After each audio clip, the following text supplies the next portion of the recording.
What's good, nephews? It's Unk. Good morning, niggas. Y'all know what time it is.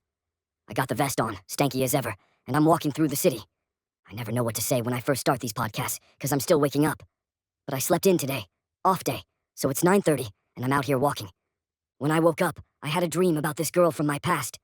Man, she should be my wife. She's from Memphis, my little country pleasin'. Y'all ever heard of country pleasin' sausage? Yeah, she was my country pleasin' woman. Brown skin, bushy curly hair, fit, smart, fine. I remember one day we got wings, sat by the Mississippi River, then walked down Beale Street. Looking back, that was one of the best days of my life. But I was young and not assertive. She was focused on her grind, so she kept it at friends. Years later, I tried to spin the block, asked to hang out again, and she hit me with, "I'm in a relationship. That wouldn't be appropriate." Bruh, my heart dropped. That's when I knew. I'm not built to be your friend. I'm trying to be your man. So I cut it off. Still, I think about her. She's fine, Christian, studying to be a doctor. Part of me wonders if she's the one who could help my walk with God. But maybe she's gone. And that's life. Some people stay in your story. Some people are just chapters. And it got me reflecting. Too many of my situations been built on sex. That foundation never lasts. After I nut, I want you gone. But with her, we had friendship, chemistry, something real. So maybe my next relationship gotta be built on friendship first. Now, speaking of exes, let's talk about the fire they put in your belly. Because when you break up, it usually goes one of two ways. Either you cut ties and move on, or y'all stuck in silent competition forever. Who doing better without who? I got one ex who lit a fire under me. She made me want to level up, make her regret it. And honestly, that's not even toxic, that's fuel. A lot of men won't say this out loud, but most successful dudes, their grind started 'cause of a woman. That rejection, that heartbreak, it's a motivator. Women peak in looks young, but men gotta grind to become. If you never build yourself up, that's double embarrassment. So me, I'm never letting that be me. Ego fuels grind. But let's balance that out. Ego can also ruin you. Confidence is good. Arrogance is ugly. I was always cool with everybody growing up. Star athlete, but nerds could sit with me. If you were real, you were good. 'Cause being cool don't mean shit if your character's trash. Now today, I got something else on my plate. Literally. At 12:30, I'm getting a lingual frenectomy.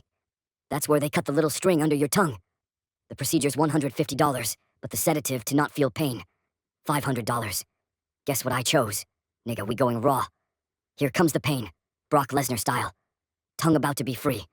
After today, I might be speaking Chinese. I'ma walk out that hoe like 有什么好的黑鬼，我的舌头是免费的. And since we're on the subject of tongues, let's talk dogs.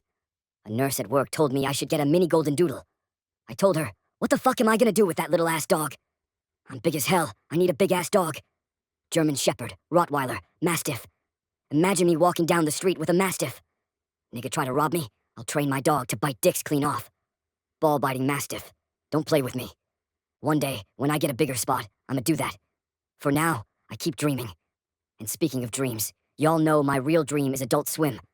Always wanted to write an animated show, create the next Peter Griffin, the next SpongeBob and Patrick, the next Mordecai and Rigby. That's why I started DeepFried Logic, to build toward that. And who knows, maybe I'll do stand-up too. 'Cause that's all this podcast really is. Stand-up without a stage. Only difference, stand-up terrifies me. The day I do that will be the day I conquer all my fears. But for now, I'm walking past the fairgrounds. The rides are up, the food trucks are out. That got me thinking back to my first fair in Mississippi. They had this world's smallest woman exhibit. You'd pay money to walk in and stare at this little person who looked like a baby but was 40. Looking back, that was fucked up. Straight freak show shit. Imagine living like that, people paying to laugh or scream at you every day. Couldn't be me.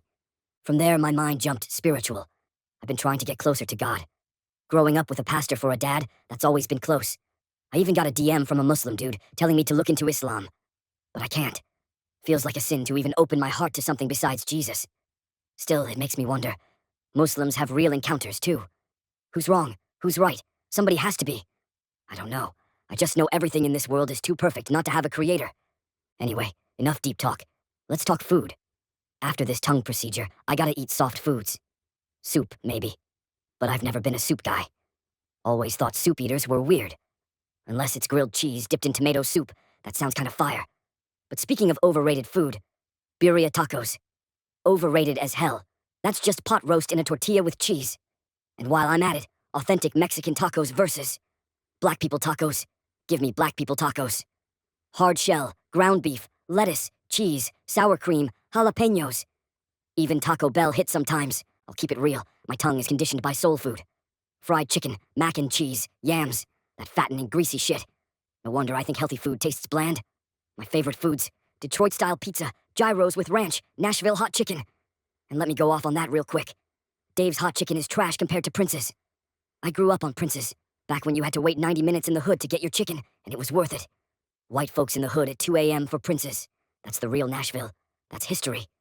But now, hot chicken is whitewashed and commercialized, just like Music City. That name came from the Fisk Jubilee Singers, Black Excellence. But Nashville sells it like a white brand now. Same old story. Still, part of me is mad at Prince's too. They had 40 years to scale, to own the hot chicken market, but they didn't move fast enough. Now Dave's got it. That's business. A dog-eat-dog world. If you don't expand, somebody else will. And what do I know? I'm just a nigga, walking home with a stank vest, hungry, waiting on tongue surgery. But remember this before I log off. Don't stop. Give it your all.